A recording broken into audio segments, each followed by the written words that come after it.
بسم اللہ الرحمن الرحیم الحمد للہ رب العالمین والصلاة والسلام علی اشرف الانبیاء والمرسلین وعلی آلہ وصحبہ اجمعین اما بعد۔ اللہ تعالیٰ کے فضل و احسان سے عید الاضحیٰ کی تعطیلات کے بعد درس کا سلسلہ آغاز پذیر ہو گیا ہے۔ یہ درس ہدایت الناب نمبر 5 ہے۔ خطبۃ الکتاب ہم پڑھ رہے ہیں اور آج کا درس شروع ہوگا فہذا مختصر مضبوط۔ تو پہلے ذرا بقیہ جو عبارت ہے اس کو دیکھ لیتے ہیں تاکہ ذہنی طور پر گزشتہ سبق کے ساتھ انسلاک ہو جائے۔ جب حمد و صلات سے حضرت فارغ ہوئے تو اس کے بعد فرمایا اما بعد، تو اما بعد کے بارے میں بات ہو چکی تھی کہ اس کے بعد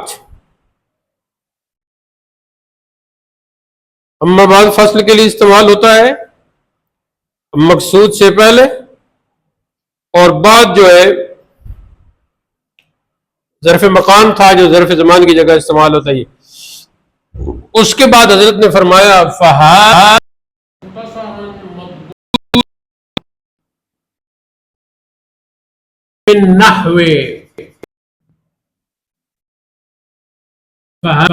مختصر مضبوط فی النحو،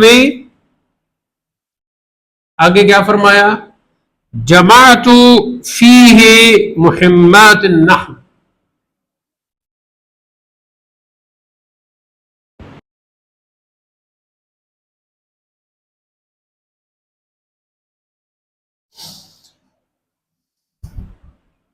مہمات النحو،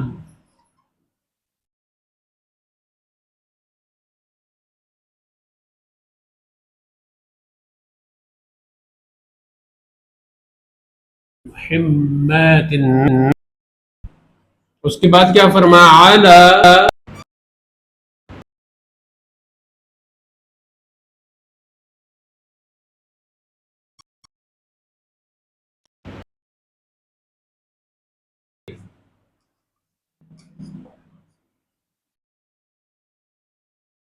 ترتیب الکافیت،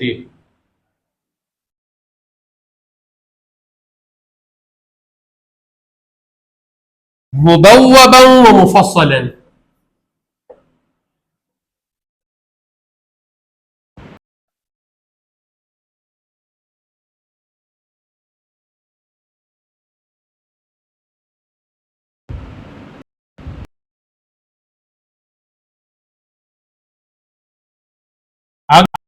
بعبارة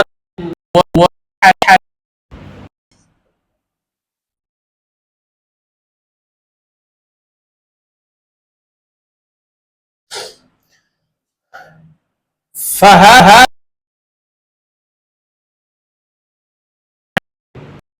مضبوط ہے فی النحو، میں جمع کیا میں نے، جمع کیے میں نے، فیہ اس میں، مہمات النحو علم نحو کے مہمات، علی ترتیب الکافیت الکافیہ کی ترتیب پر، مبوبا باب باب، مفصل فصل فصل،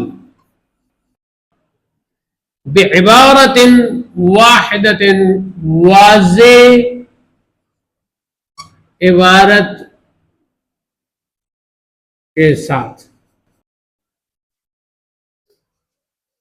اب ترجمہ تو ہماری سمجھ میں آ گیا ہے، شرح اس کی کرتے ہیں۔ تو سب سے وہ تو ٹھیک ہے، بعدو کے بعد جو بھی لفظ ہوگا اس کے اوپر فا داخل ہوگی، اما بعدو کے بعد جو بھی لفظ ہوگا اس کے اوپر فا داخل ہوگی، تو ہاذا ہے تو ہاذا کے اوپر فا کا داخل ہونا اما بعد کے بعد، یہ تو سمجھ میں آتا ہے۔ اب ذرا ہاذا کو کھولنا ہوگا۔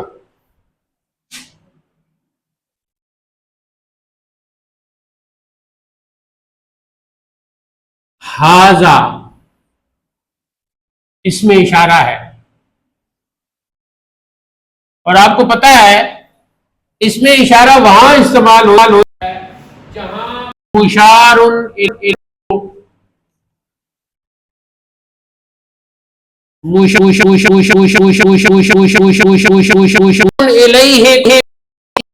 جس کی طرف اشارہ کیا جاتا ہے، یعنی جس اشارہ کیا ہے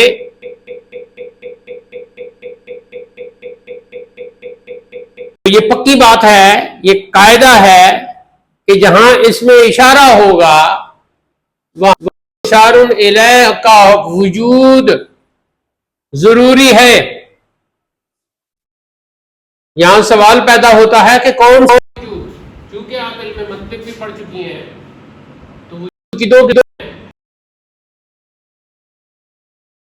وجود خارجی، جواب ہے کہ اس میں اشارہ کے لیے مشار الیہ کا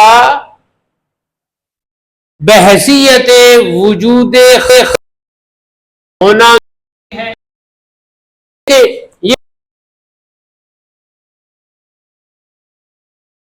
اب جب میں اشارہ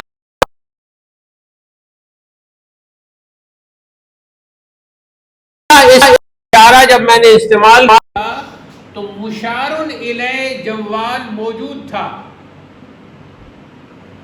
یہ مشار الیہ مجھے کیسے نظر آیا؟ قوت باصرہ سے نظر آیا، قوت باصرہ سے نظر آیا۔ دیکھو آپ پڑھ چکی ہیں نا، قوت باصرہ، سامعہ، شامہ، ذائقہ، لامسہ، پانچوں حواس خمسہ آپ پڑھ چکی ہیں۔ تو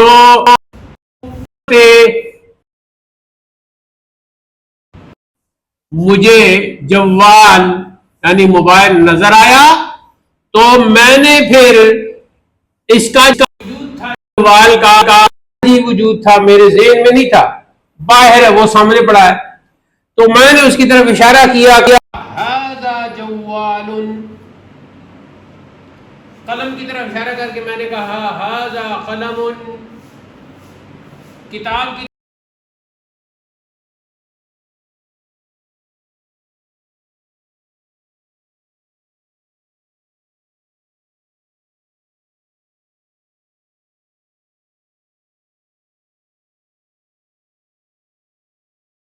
تو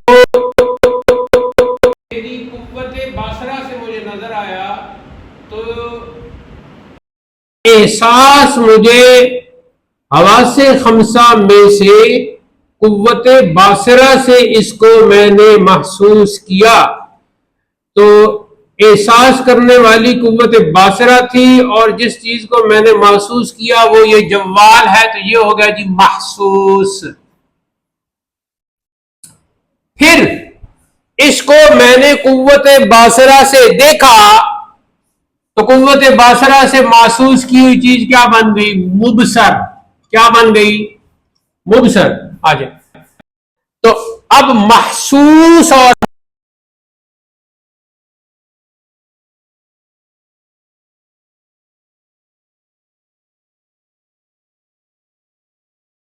تو ہمیں محسوس ہم نے اس حاسب نے کام کیا، قوت باصرہ نے کام کیا، اس حص سے ہم نے جوال کو دیکھا، اور قوت باصرہ سے چونکہ ہم نے دیکھا تو ہمیں نظر بھی آ رہا ہے تو مبصر ہو گیا۔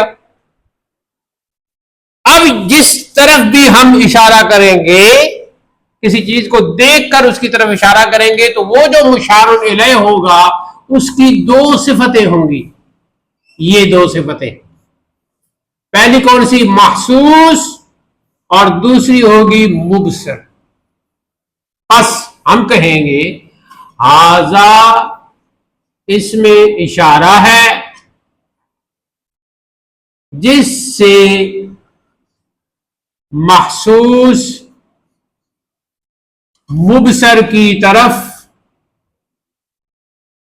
اشارہ جاتا ہے، جیسے موبائل دیکھ کر آپ نے کہا ہاذا جوال،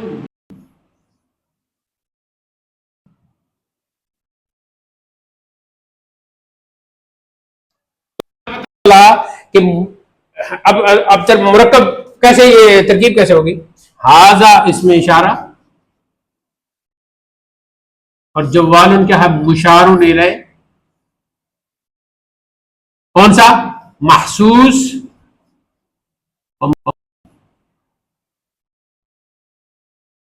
ایسی ہاذا کتاب، ہاذا اس میں اشارہ، کتاب مشار الیہ، محسوس و مبصر۔ اگر آپ کہتے ہیں ہاذا قلم، اشارہ قلم مشار الیہ محسوس و مبصر، مبصر اس لیے کہہ رہے ہیں کہ قوت باصرہ نے اس کو دیکھا تب اشارہ کیا، اور محسوس اس لیے کہہ رہے ہیں کہ حصے باصرہ سے وہ محسوس ہوا، کان سے محسوس نہیں ہوا، اور حصے حواس خمسہ میں سے۔ یہاں تک بات سمجھ میں آ گئی ہے؟ تو اگر سمجھ میں آ گئی ہے تو اگلی بات پھر آپ کا اعتراض ہوگا کہ جب مصنف نے کہا فہذا،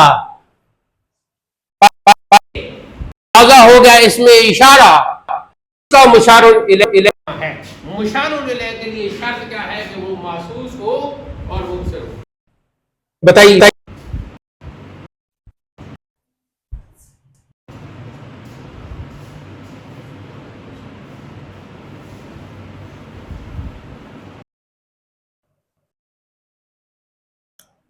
فہذا، بس یہ تو ہاذا اس میں اشارہ ہے نا، تو ہاذا کا مطلب تو ہے کہ یہ اس وقت آپ کہہ سکتے ہیں، اس میں اشارہ اس وقت استعمال ہو سکتا ہے جب سامنے موجود ہو، مبصر بھی ہو، یعنی محسوس مبصر ہو۔ کہنا تو یہ مبصر ہی چاہیے نا، لیکن چونکہ حس کا بھی ذکر کرنا ہے تو محسوس مبصر ہے۔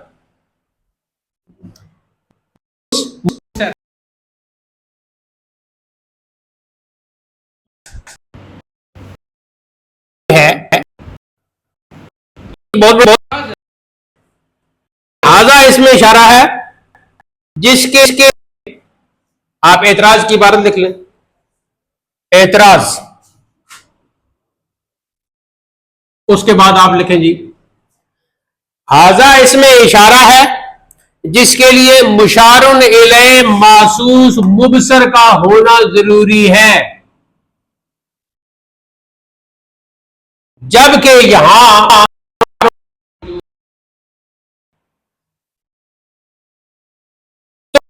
نے اس میں اشارہ کیوں استعمال کیا؟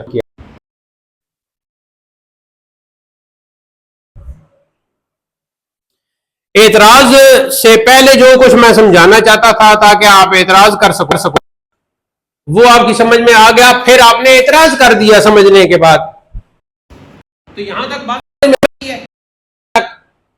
خاص کر جو ایک طالبہ کا ہی پتا ہے، اس کا بھی اب میرے ذہن سے اتر گیا ہے،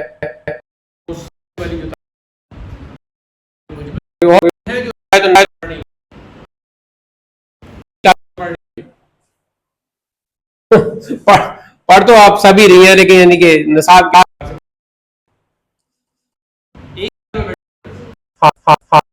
تو اعتراض آپ کی سمجھ میں آ گیا نا؟ اعتراض یہ ہے کہ ہاذا اس میں اشارہ ہے اور اس میں اشارہ وہاں استعمال کیا جاتا ہے جہاں کی صفت یہ ہے کہ وہ محسوس مبصر ہوتا ہے، یعنی نظر آ رہا ہوتا ہے، یہاں تو نظر کچھ بھی نہیں آ رہا۔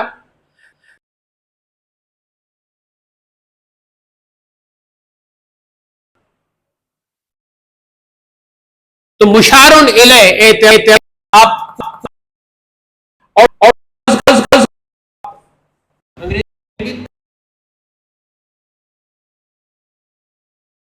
مشارن الیہ کہاں ہے؟ اگر مشارن الیہ نہیں ہے، دیکھو میں کہتا ہوں یہ، تو پھر اس میں اشارہ کا فائدہ کون ہوگا نا؟ مشارن الیہ جب تک جس بات نہیں بنے گی، تو اس اعتراض کا ہے کہ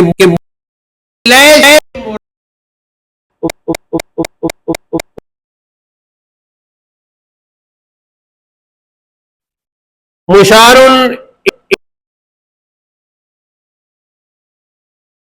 وہ مضامین جو ذہن میں موجود ہے،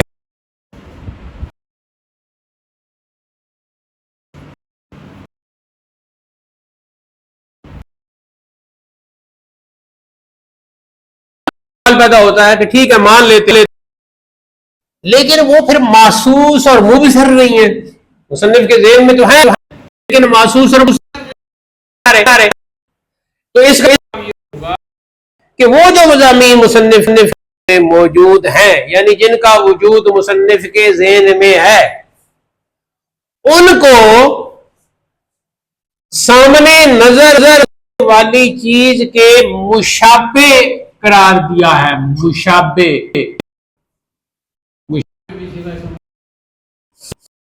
قرار دیا،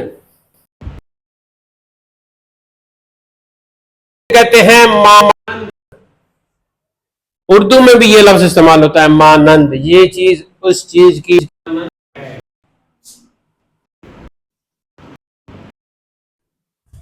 انگریزی میں کیا کہیں گے؟ LIKE، like. لائک کا معنی بھی مشابہ ہے، مانند ہوتا ہے۔ لائک کا ایک معنی ہوتا ہے، ویسے تو لائک کا معنی پسند کرنا بھی ہے نا، لائک کا معنی مشابہ اور مانند بھی ہے۔ لائک دیٹ، یہ مانند ہے اس کے۔ تو اب کیا کیا؟ مصنف کے ذہن میں جو مضامین موجود تھے، محسوس اور مبصر کے مشابہ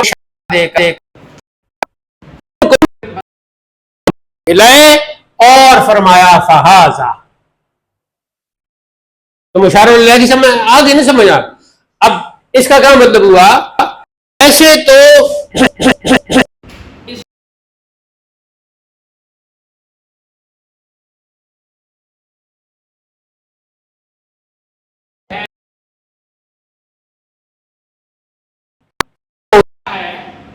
کہ ذہنی کو محسوس اور مبصر کے مشابہ قرار دیا جاتا ہے، تو پھر جب اس کو مشابہ دیا جاتا ہے تو اس کو مشارن الیہ محسوس مبصر ہی جاتا ہے۔ الیہ محسوس لیا جاتا ہے تو پھر اس میں جاتا ہے، جیسے ذالک الکتاب،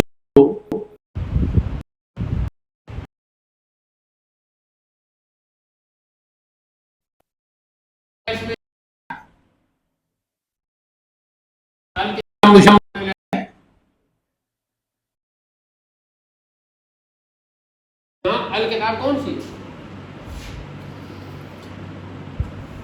وہ ساری اگلی کتاب ہے۔ تو جب کہا جا رہا ہے کی شکل میں تو سامنے نہیں ہے، کتابی شکل میں تو قرآن بعد میں آیا الکتاب۔ تو اب وہ جو پوری کتاب یعنی اللہ کا جو کام ہے کے علم میں بھی ہے اور آپ پر پورا اترنا تھا، 23 سال، وہ تو بعد میں 23 سال میں اترا، پہلے ہی اس کو الکتاب کہہ دیا۔ تو چونکہ وہ اللہ رسول کے علم میں تھا تو وہ مشابہ ہو گیا، محسوس کے، اس لیے وہاں بھی آ گیا۔ آج 2026 حدیث قرآن پر اعتراض کریں گے، حدیث پر اعتراض کریں گے، تو پھر اگر آپ نے اس طرح ہدایت آپ کا درس پڑھا تو آپ سا منہ لے کر رہ جائیں گی. کے دور میں دشمن کا یہ طریقہ ہے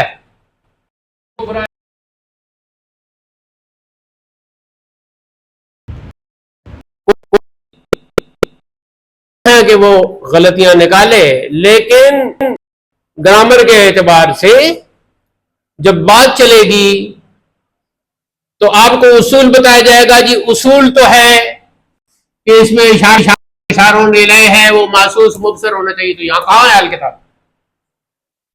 تو پھر آپ کیا اللہ نے جس کلام کا ارادہ کیا وہ اللہ کے علم میں ہے، تو وہ جو اللہ کے علم میں ہے وہ مشاروں نلائے اس اور پہ نازل ہو رہا کتابوں کا 20 سال بعد ہونے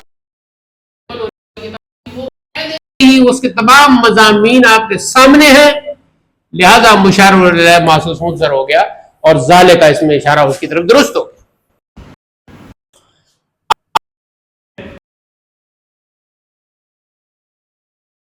بحث تھی یا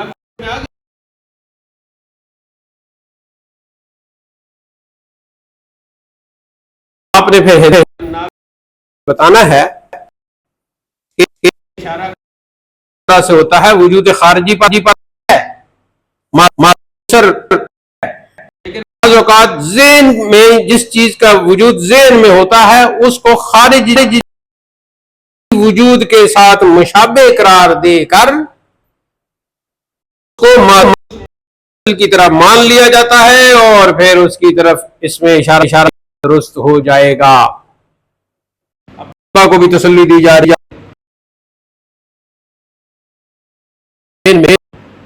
اور آگے جی اس کے بعد فرمایا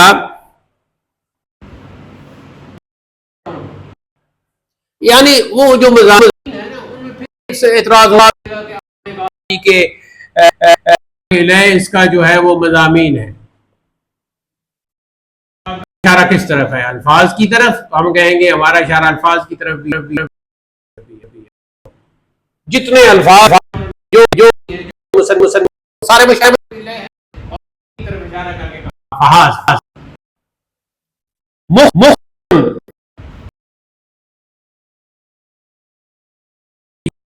کیسے کہیں گے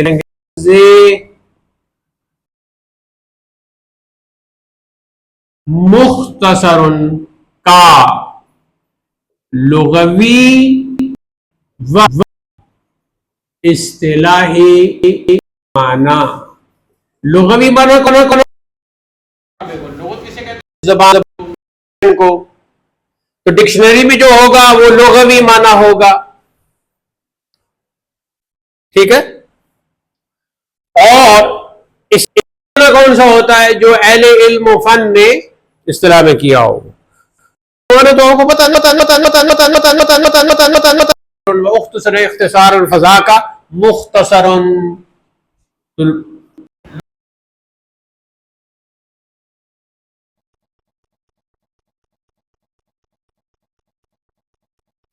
کا ہے. اب آئی نا علم الصرف، کیسے یہ علوم آپس میں سارے جڑے ہوئے ہیں.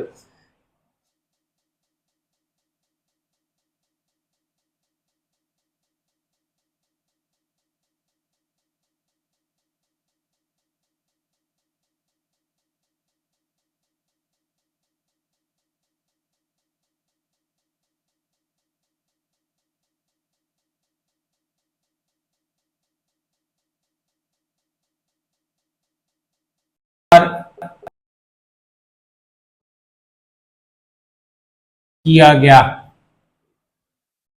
شارٹ کیا گیا، اختصار کیا گیا، یہ تو ہوگا اس کا لغوی معنی.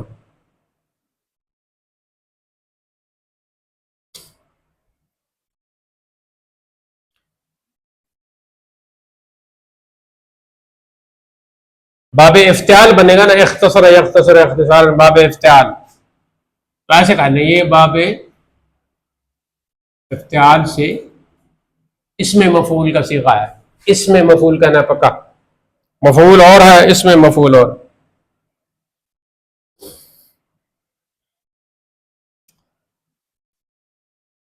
اصطلاحی معنی کیا ہوگا جی؟ اب جو علماء نے مختصر کا معنی کیا ہے اصطلاحی،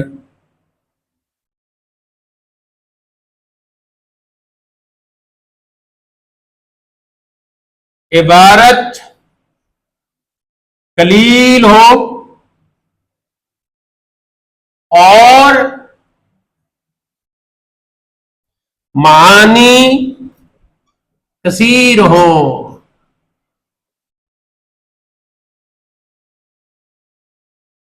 تو آپ پورا لکھ لیں، وہ کتاب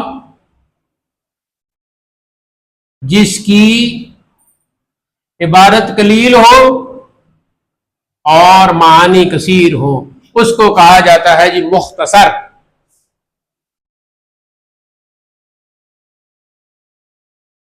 تو اب آپ کہیں گی کہ اس کا عبارت وہ کتاب جس کی عبارت قلیل ہو اور معنی کثیر ہو، تو مطلب کوئی بھی کتاب؟ تو ہاں بالکل کوئی بھی کتاب ہو سکتی ہے. جیسے فقہ میں امام قدوری نے اپنی کتاب کا نام رکھا المختصر، تو وہ علم فقہ میں ہے، امام قدوری کیا ہے تو آگے کہہ دیتے ہیں المختصر للقدوری. اگر آپ علم صرف میں کتاب لکھنا چاہتی ہیں اور یہ نام رکھیں گی تو آپ کہیں گی المختصر فی الصرف، المختصر فی النحو. اور منطق میں آپ لکھنا چاہتی ہیں تو آپ کہیں گی المختصر فی المنطق، المختصر فی الحدیث، المختصر فی التفسیر، المختصر فی الفلسفہ فی الحکمہ. ایسے ہی تو مختصر اصطلاحی معنی اس کا یہ ہے وہ کتاب جس کی عبارت قلیل ہو اور معانی کثیر ہو.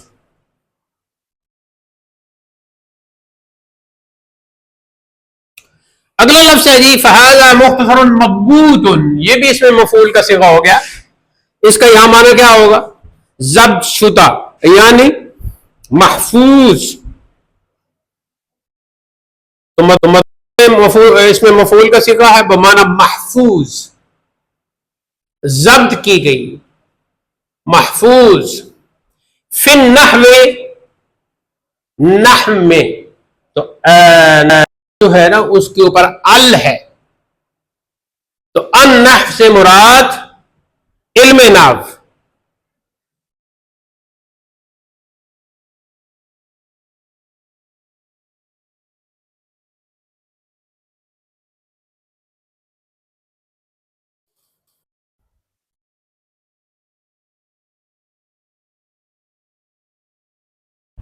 آگے کیا ہے جی جمعت فیہ مہمات النحو، جمع کیے میں نے اس میں مہمات، یا تو مہمات یا تو یہ مہمن کی یا یہ مہمتن کی جمع ہے.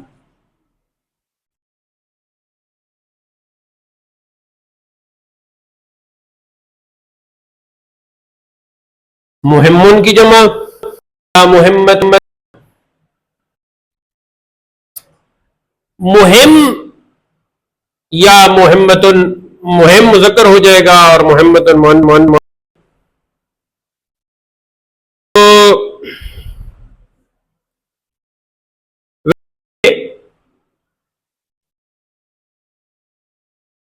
مہم جو ہے اس کا معنی ہے ہمت، اور ہمت کا معنی ہے قصد، ارادہ. مہمتن کا بھی یہی معنی ہے. تو بات سے مراد ہو گیا مقصود. کون سے مقصود؟ تو یہ مسائل ہیں. کس کس مہمت نحو کے مسائل. تو علم نحو کے مسائل جو ہیں وہ میں نے اس میں جمع کر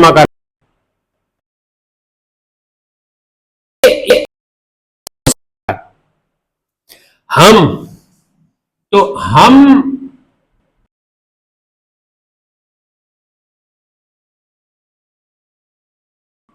رنج ہم بھی ہو سکتا ہے، لیکن یہاں مراد پہلا معنی ہوگا ہمت، قصد، ارادہ. تو قصد کیا ہے؟ مقصودات. کبھی مہم سے مراد اور قصد سے مراد ضروری بات بھی ہوتی ہے. تو یہاں کیا کہیں گے؟ یعنی ضروری مسائل. کس کے؟ ناب کے. علم ناب کے ضروری مسائل. ٹھیک ہے. تو اب وہ عربی جو ہوتے ہیں نا، وہ گفتگو کر رہے ہوتے ہیں، وہ کہتے ہیں کہ آپ نے سبق لکھنا بھی ہے، یاد بھی کرنا ہے، اور ادھر جو محتمم میں مدیر مدرسہ ہیں ان کو دکھانا بھی ہے. تو اس طرح کر کے تو آخر میں کہتے ہیں لیکن سب سے ضروری بات یہ ہے کہ آپ نے یاد کرنا ہے. ٹھیک ہے. تو اس طرح جب وہ آخری بات کہیں گے نا کہ سب سے ضروری بات یہ ہے کہ یاد کرنا ہے، تو وہاں بولے گے المہم. المہم. تو وہ گفتگو کرتے کرتے انشاءاللہ آپ کی عربی بول چال شروع ہو جائے گی، تو آپ پھر استعمال کریں گے المہم. تو یہ سارا اس سے ہے کہ وہ ضروری مسائل. علی ترتیب الکافیہ، الکافیہ کی ترتیب کے مطابق. ترتیب کا اور اصطلاحی معنی.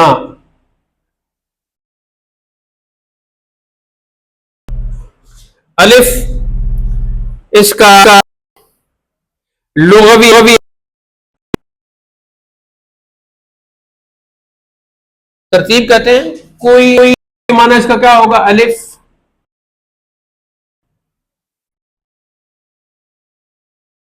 کوئی چیز بنانا، کوئی چیز. تو یہ ہے ترتیب کا لغوی معنی. رتبہ یرتب ترتیبا، کوئی چیز بنانا. تو فارسی میں اگر آپ پڑھ رہی ہیں یعنی کسی چیز کا بنانا. اور اصطلاح میں یہ جو ہے عربی عبارت آپ نے بالکل زبانی یاد کر لینی ہے. ترتیب کا کل شیء وضع،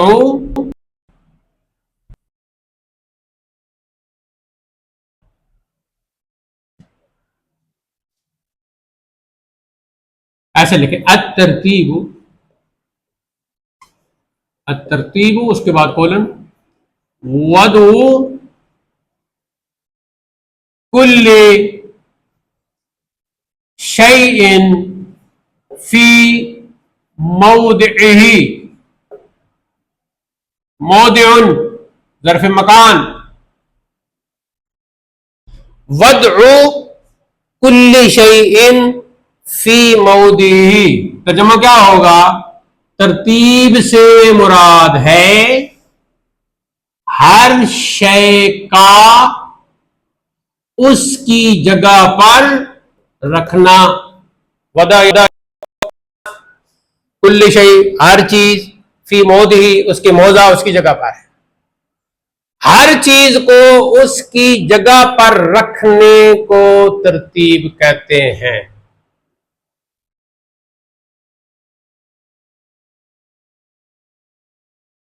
اب آپ نے یہ ٹیبل کھانے کا رکھا تو پانی ادھر رکھ دیا، پلیٹ ادھر رکھ دی، روٹی نان ادھر اس کو رکھ دیا، وہ نمکدان جو ہے اس کو رکھ دیا، کوئی اور چیز رکھ ادھر کوئی اور چیز رکھ.